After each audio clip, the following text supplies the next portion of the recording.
Hello everyone. So in the previous video, we have seen the main provision of the Act of 1919 in very detail, in which we have covered the 15 main provisions, and we have seen very detail about the expansion of provincial executive, establishment of chamber of princes, and safeguarding of the Indian civil services, and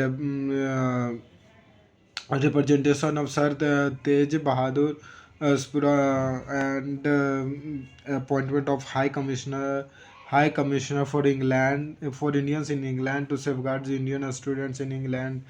So we have seen the various provisions. In today video, we are going to see the critical evolution of the Act of 1919. So basically, the Act of 1919 has a special importance in the history of the constitutional development of India. So for just getting you once renowned, and the separation of the two houses is still continued after the independence, even in 2025, as the lower house and upper house, which we have named as Rajya Sabha and Lok Sabha. So we can say the constitutional development of the Act of 1919 played the important role in the development of constitutional development. But here we are going to see the critical evolutions of the Act. And number one is the establishment of responsible government. We have seen that for the first time in India, the form of diarchy, means diarchy is the dual representation of the dual administration, one of the Indians and the one of the Britishers. So diarchy, di means two and archy means administration. So the two administration and responsible. So basically, establishment of responsible government was the main goal of the that British India after the Act of the 1919, and responsible government was introduced in the provinces, and the executive was made responsible for before the legislature. Number second was the division of the subjects between the center and the states. So we have seen that various subjects were divided between the center and the states, and also we have seen that the lists were made divided as provincial list and that of the central list. So basically, of which we have seen that various taxes high earning taxes were given to the in the provincial basically state list, and the losses which were to be given, which were facing center were facing due to less taxation and the less earning way, and so it was to be filled by the losses of the center was to be filled by the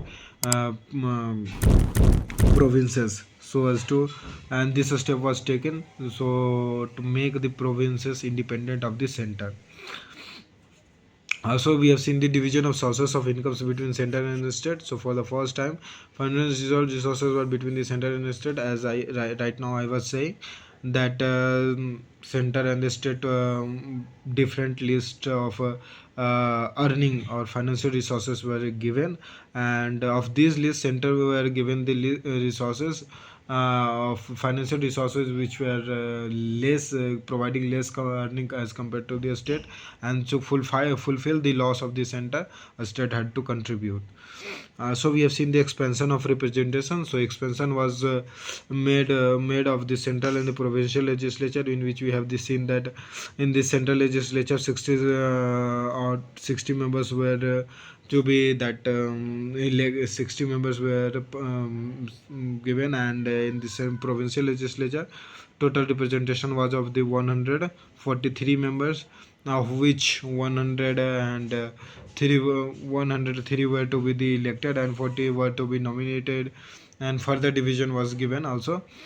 So we have seen this in detail, and for just a recap, you can see this map,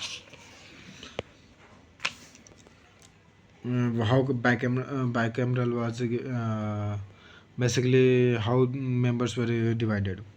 So let's come back. So we have seen the appointment of High Commissioner.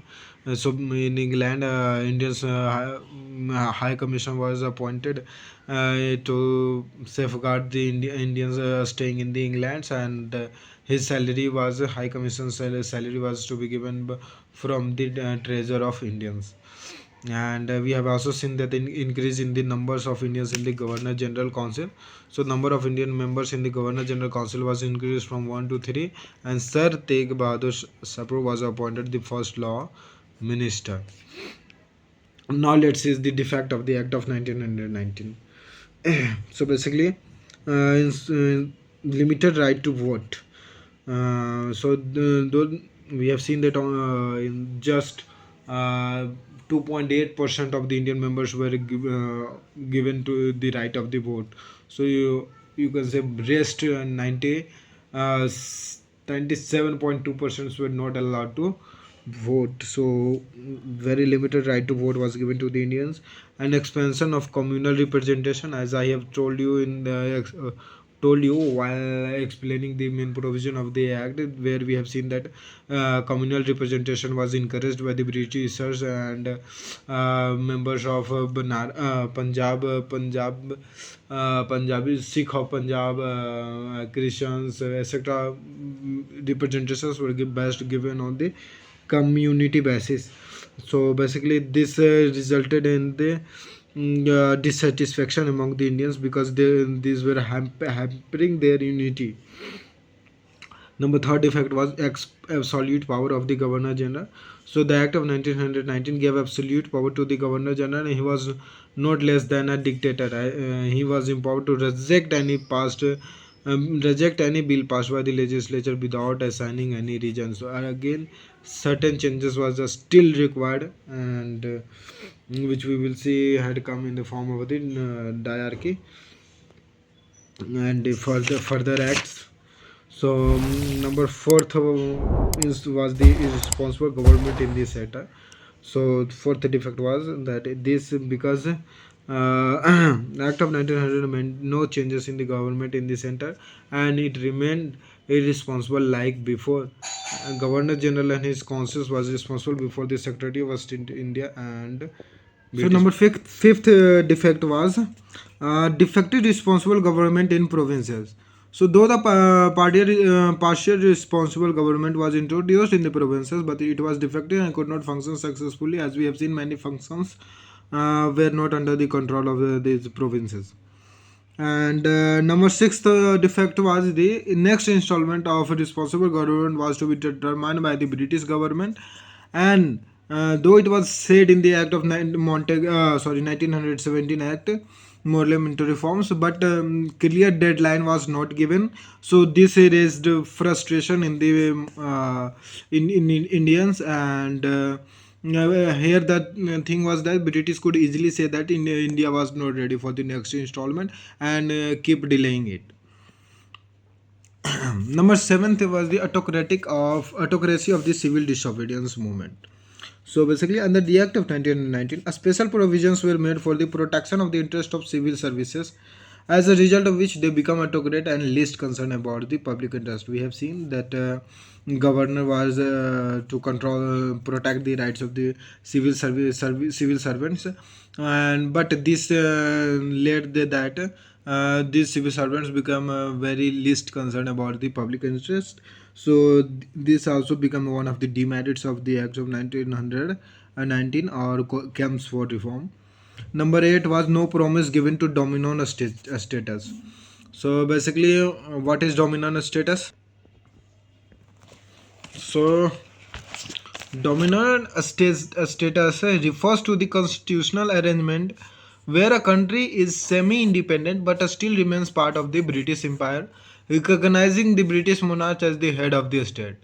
A dominion had full control over its internal affairs, but no over foreign policy and defense, which were still influenced by the Britain.